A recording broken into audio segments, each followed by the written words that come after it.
প্রতিদিনকার সংসারের কাজগুলো যদি আমরা একটু অন্যরকমভাবে একটু বুদ্ধির সঙ্গে যদি করে নিই, তাহলে দেখবে কিন্তু সংসারের কাজগুলো তাড়াতাড়ি গুছিয়ে নিতে পারছি। আর তার সঙ্গে দেখবে আমরা আমাদের নিজেদের জন্য কিন্তু সময়টাও বের করে নিতে পারছি। তো নমস্কার বন্ধুরা, আমি মিতা, তোমাদের সকলকে স্বাগত জানাই আমার ইউটিউব চ্যানেলে গুরুটুস রান্নাঘরে। চলো দেখে নেওয়া যাক আজকেরকার প্রথম টিপসটা কি আছে। আজকেরকার প্রথম টিপসটার জন্য দেখো আমি নিয়ে নিয়েছি এখানে এরকম ধরনের প্লাস্টিকের পলিথিন। এরকম ধরনের পলিথিনগুলো সাধারণত দেখবে আমাদের যখনই আমরা বাজার থেকে সবজি কিনে থাকি সেই সবজির সঙ্গেই পেয়ে থাকি। তো এরকম ধরনের পলিথিনের ইউজ কিন্তু আমরা অনেকে অনেক রকমভাবেই কিন্তু করে থাকি। আজকের যে ইউজটা আমি তোমাদের সঙ্গে শেয়ার করব একদমই কিন্তু অন্যরকম। তার জন্য দেখো এখানে আমি দুখানা প্লাস্টিক নিয়ে নিচ্ছি, তার মধ্যে একখানা প্লাস্টিকের ভেতর দেখো এভাবে আমি একটু জল ঢেলে নেব। নেওয়ার পরে প্লাস্টিকটা ভালো করে গেট মেরে নেব। নেওয়ার পরে অন্য প্লাস্টিকে এই জল ভরা প্লাস্টিকটা ঢুকিয়ে দিয়ে অন্য প্লাস্টিকটা ভালো করে গেটটি মেরে নেব। প্লাস্টিকটা নেওয়ার সময় কিন্তু তোমরা একটু লক্ষ্য করবে প্লাস্টিকটা যেন ফাটা না হয়।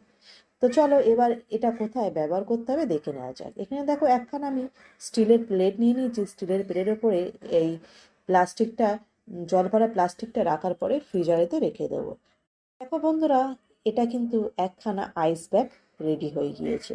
এইরকম ধরনের আইস ব্যাগ কিন্তু আমরা আমাদের বাজার থেকে কিন্তু অনেক কস্টলি কিনতে পাওয়া যায়। তো বাড়িতে যদি এরকমভাবে এরকম ধরনের প্লাস্টিক দিয়ে একদমই জিরো কস্টে যদি আইস ব্যাগ বানিয়ে নেওয়া যায়, তাহলে বাজার থেকে কিনে নিয়ে আসা কস্টলি আইস ব্যাগের কোনো দরকার নেই। যখনই দেখবো আমরা কোথাও পড়ে যাই অথবা আমাদের কোথাও লেগে ব্যথা লাগে, তখন কিন্তু এরকম ধরনের আইস ব্যাগ দিয়ে আমরা সেই জায়গায় কিন্তু সেঁক দিয়ে থাকি। তো এরকম ধরনের আইস প্যাক বানিয়ে নিয়ে যদি সেক দিয়ে দিয়ে দেওয়া যায়, আর দেওয়ার পরে ব্যবহার করার পরে কিন্তু তোমরা এই প্লাস্টিকটা কিন্তু ফেলে দিয়ে আবার একখানা নতুন নতুন দুখানা প্লাস্টিক দিয়ে এই সেম আইস ব্যাগ কিন্তু তোমরা তৈরি করে নিতে পারবে। তো আশা করছি এই টিপসটা তোমাদের ভালো লাগবে। যদি ভালো লাগে লাইক করো, শেয়ার করে নিও বন্ধুদের সঙ্গে, আর চ্যানেলটাকে সাবস্ক্রাইব করে নিও। পরবর্তী টিপসটা হলো, যখনই দেখবে আমরা জুতো ধুয়ে থাকি তখন কিন্তু জুতোটা শুকাতে দেখবে 2 থেকে 3 দিন কিন্তু সময় লেগে যায়। বিশেষ করে দেখবে শীতকাল, যেহেতু শীতকালে কিন্তু রোদ্দুরটা ঠিক মতন ওঠে না, যার জন্য দেখবে জুতোটা কিন্তু শুকাতে 2 থেকে 3 দিন সময় লাগে।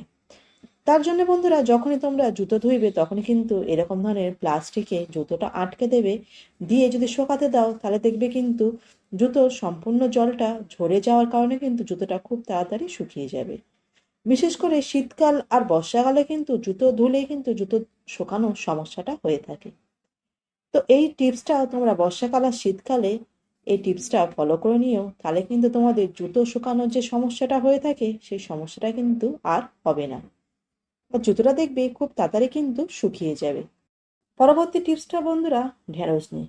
ঢ্যাঁড়স যখনই দেখবে আমরা রান্নার জন্য কেটে থাকি তখন দেখবে ঢ্যাঁড়সটা লাল লাল করে। তো তার জন্য বন্ধুরা ঢ্যাঁড়স কাটার আগে প্রথমে ঢ্যাঁড়সটা এইভাবে জল দিয়ে 2 থেকে 3 বার ভালো করে ওয়াশ করে নেবো। নেওয়ার পরে দেখো এখানে নিয়ে নিচ্ছি একখানা পরিষ্কার শুকনো কাপড়। শুকনো কাপড়ের উপরে ঢ্যাঁড়স ধোয়া ঢ্যাঁড়সগুলো রাখার পরে শুকনো কাপড় দিয়ে ঢ্যাঁড়সগুলো মুছে নেব।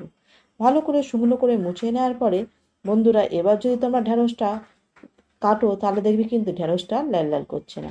আর এই ঢ্যাঁড়স দিয়ে কিন্তু এই ঢ্যাঁড়সের যে এই রেসিপি বানাবে সেই রেসিপিতেও দেখবি কিন্তু ঢ্যাঁড়সটা কোনো স্টিকিনেস আসছে না।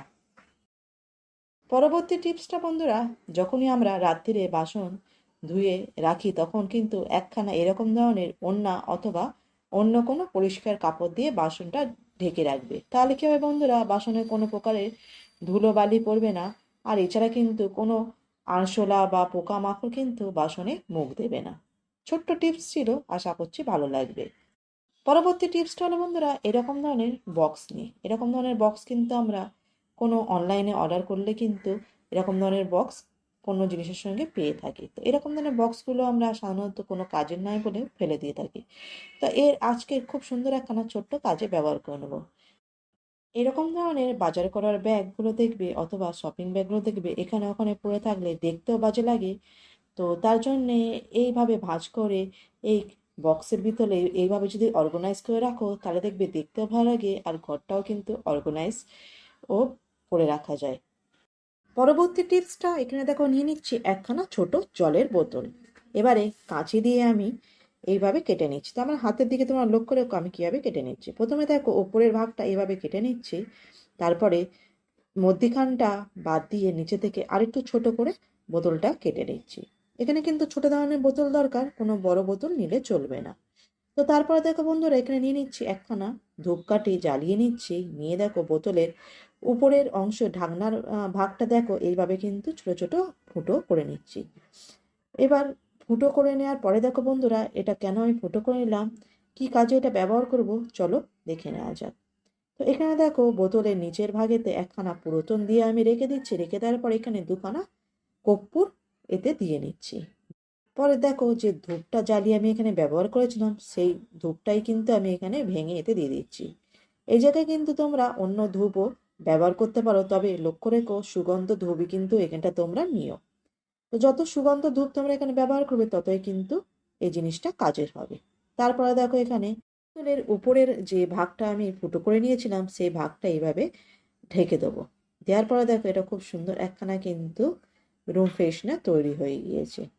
এবার তোমাদের নির্দিষ্ট ঘরে যে কোনো জায়গায় এটাকে বসিয়ে দিও, তাহলে দেখবে ঘরের যে ব্যাড স্মেলটা থাকে, সেই ব্যাড স্মেলটা কিন্তু সম্পূর্ণ, এই গন্ধে কিন্তু ব্যাড স্মেলটা কিন্তু একদমই কিন্তু চুটকিতে গায়েব হয়ে যাবে।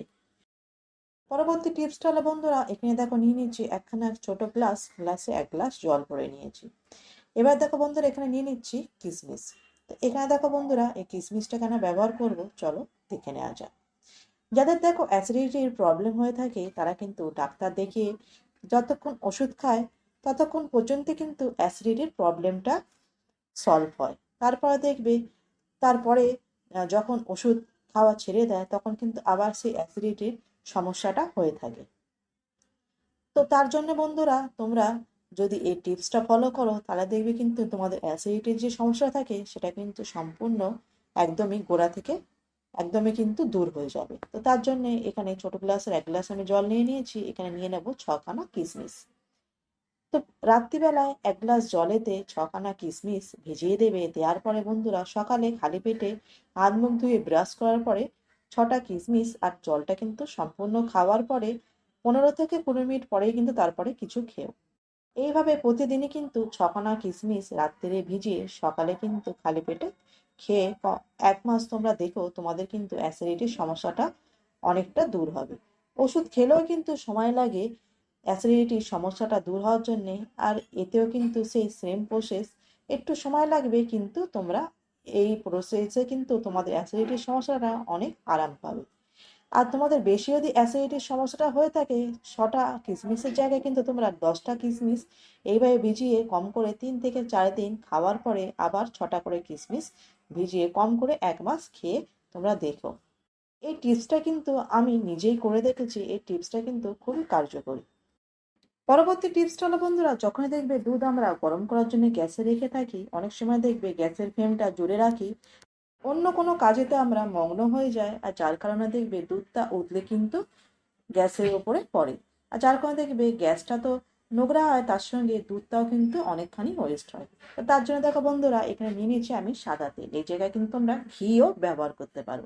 সাদা তেল অথবা ঘি হাতে লাগিয়ে এইভাবে দুধের বাসনের চারিদিকে লাগিয়ে নিয়ে, তারপরে তোমরা যদি গ্যাসের ওপর যদি বসিয়ে দুধটা যদি গরম করতে রাখো, তাহলে দেখবে কিন্তু দুধটা কিন্তু উতলে কিন্তু ওপরে উঠে এসে আর পড়বে না। যেমন দেখো, এখানে আমি দুধটা গরম করার জন্য বসিয়েছি, আমার গ্যাসটা কিন্তু দেখো একদমই ফাস্ট আছে, দুধটা কিন্তু ফুটছে, কিন্তু দুধটা কিন্তু উতলে উঠে বাসন থেকে নিচে আসছে না।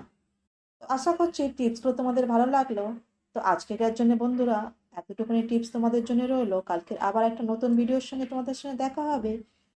জয় শ্রী কৃষ্ণা।